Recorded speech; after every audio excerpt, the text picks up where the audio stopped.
তো এখন থেকে টানা 24 ঘন্টা আমি থাকতে চলেছি একটা ছোট্ট রুমের ভেতরে। আর এই চ্যালেঞ্জটাকে আরো হার্ড করার জন্য না আছে আমার কাছে কোনো মোবাইল আর না আছে কোনো ওয়াশরুমের ফেসিলিটি। আর শুধু তাই নয়, এই ছোট্ট রুমটাতে সার্ভাইভ করার জন্য আমি লিমিটেড কটা ফেসিলিটিই পাবো। কারণ এই রুমটাতে 24 ঘন্টা সার্ভাইভ করার জন্য আমার কাছে থাকবে দুটো জলের বোতল, যেগুলো খেয়ে পুরো 24 ঘন্টা কাটাতে হবে। তবে ইনপুটের ব্যবস্থা তো হয়ে গেল, কিন্তু আউটপুটটা কিভাবে হবে সেটাই বুঝতে পারছি না। তো বেশি ফালতু না বকে চলো চ্যালেঞ্জটা শুরু করা যাক। তো যেমন কি তোমরা দেখতে পাচ্ছ এখন বাজে 9:15, আর চ্যালেঞ্জের রুল অনুযায়ী আমাকে কাল সকাল 9:15 পর্যন্ত টানা এই ছোট্ট রুমটার মধ্যে থাকতে হবে। তো চলো শুরু করা যাক।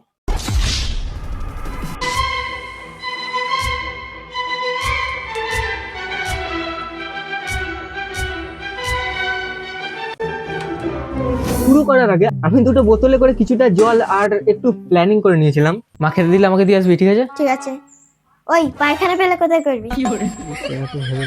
প্যান্টে? আর গাইস এখন চ্যালেঞ্জটা শুরু হয়ে গেছে, আর শুধু চ্যালেঞ্জটাই নয়, চ্যালেঞ্জের সাথে সাথে এদিকে বৃষ্টিও শুরু হয়ে গেছে। সেই কারণে কি বলবো গাইস, জলের ঝাপটা এসে পুরো ঘরটাই ভিজে যাচ্ছে। আর শুধু তাই নয়, কিছুক্ষণ পরে তো আমার আরো অবস্থা খারাপ হতে চলেছে, কারণ এখানে ফোন আর টয়লেট করার জায়গাও নেই। সেই কারণে আমি কি করবো বুঝতে না পেরে ঘরের মধ্যেই ঘুরছিলাম। আর কিছুক্ষণের মধ্যে আমার সকালের খাবার চলে এলো, তাই হাত ধুয়ে খাবারটা খেয়ে জানলার ধারে বসে বসে বৃষ্টি পড়া দেখছিলাম।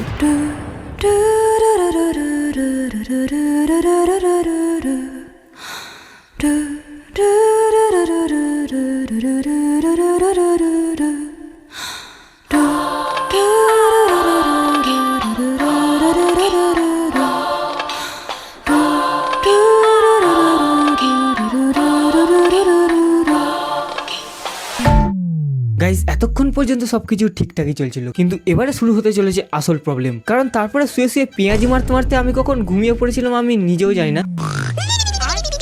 আর যখন আমার ঘুম ভাঙে তখন প্রায় 2টো বেজে গেছিল। তাই দুপুরে লাঞ্চটা শেষ করার পর আমি বুঝতে পারলাম যে এবারে আমাকে যত তাড়াতাড়ি সম্ভব ট্যাঙ্ক খালি করতে হবে। না মানে পুরোটা বললাম না, জানি তোমরা বুদ্ধিমান আছো, বুঝতে পেরে যাবে। কারণ খাবার সময় এই কথাটা আমার একদমই মনে ছিল না যে আমি ঘর থেকে বাইরে বেরোতে পারবো না। তাই গাইস যা হোক করে আমি এখন প্রেসারটা চেপে বসে আছি, কিন্তু চ্যালেঞ্জটা শুরু করার কিছুক্ষণই হয়েছিল, তাই আমার কাছে এখনো অনেকক্ষণ টাইম পড়ে আছে। সেই কারণে টাইমটা পাস করার জন্য আমার মাথায় হেভি একটা চ্যালেঞ্জের আইডিয়া এসেছে। গাইস এখন আমার টার্গেট হচ্ছে এই আলুটাকে, আর আইডিয়াটা হলো এই আলুটাকে আমি ওইদিকে ছুঁড়ে দেবো, আর আমাকে যা হোক করে এইখান থেকে না বেরিয়ে ওই আলুটাকে আনতে হবে। আর যদি আমি এই চ্যালেঞ্জটা কমপ্লিট করতে পারি তাহলে আমি একটা হেভি জিনিস পাবো। সেই কারণে একটা স্কেলের মধ্যে দড়ি বেঁধে আলুটাকে আনার চেষ্টা করলাম, কিন্তু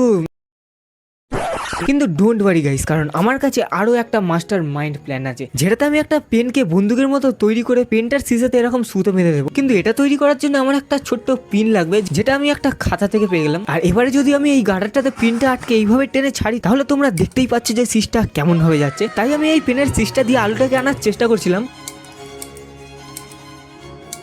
অনেকবার ফেল হওয়ার পরেও তবুও হার নামে আমি এটা ট্রাই করতেই থাকি। আর ফাইনালি অনেকক্ষণ ট্রাই করার পর আলুটাতে পেনের সিজটা একবারও টাচ হয় না। কিন্তু গাইস অনেকক্ষণ ট্রাই করার পর সন্দেহ হয়ে এসেছিল, আর আমি প্রায় হার মেনেই নিয়েছিলাম। আর তখন আমি সামনে একটা হেভি জিনিস দেখতে পেলাম। গাইস একটা হেভি জিনিস দেখতে পেয়েছি, হয়তো ওটা দিয়ে হতে পারে। তো আমি কি করব, এই যে লাইটটা আছে, এই লাইটের এই যে স্ট্যান্ডটা আছে, এই স্ট্যান্ডটা প্রায় 6 ফুট লম্বা। এই লাইটটা থেকে এই স্ট্যান্ডটা আলাদা করে ফটাফট লম্বা করে আমি আলুটাকে টানার চেষ্টা করলাম। আর তোমরা বিশ্বাস করবে না গাইস, ফাইনালি আমি এই স্ট্যান্ডটাকে দিয়ে আলুটাকে নিয়ে চলে আসলাম। যেমন কি আমি তোমাদের বলেছিলাম, যদি আমি এই চ্যালেঞ্জটাকে কমপ্লিট করতে পারি তাহলে আমি একটা হেভি জিনিস পাবো, আর সেটা হলো কিন্তু গাইস সন্ধ্যে হওয়ার পর আমি বসে বসে একটা ভিডিওর স্ক্রিপ্ট লিখছিলাম। আর সন্ধ্যেবেলা আমার অবস্থাটা এতটাই খারাপ হয়ে গেছিল যে আমি তোমাদেরকে বলেই বোঝাতে পারবো না। সেই কারণে আমি একটু ভিডিও রেকর্ড করতে পারিনি। আর প্রায় 10টার সময় আমি বিছানা করে ঘুমিয়ে পড়ি, আর সকালবেলা আমি 8:30টার সময় উঠে একটু আধটু ভিডিও রেকর্ড করেছিলাম। চলো তাড়াতাড়ি ফ্রেশ হয়নি।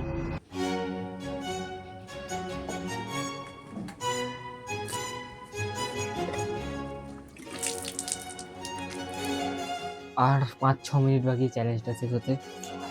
তো আমি জাস্ট ওয়েট করছি এখন কখন চ্যালেঞ্জটা শেষ হবে। গাইস আর 1 মিনিট বাকি, আর 1 মিনিট। ও গাইস 9:15 হয়ে গেছে। তো ঠিক আছে গাইস, লাইক সাবস্ক্রাইব শেয়ার সব কিছু করে দাও, আমি আসছি ভাই।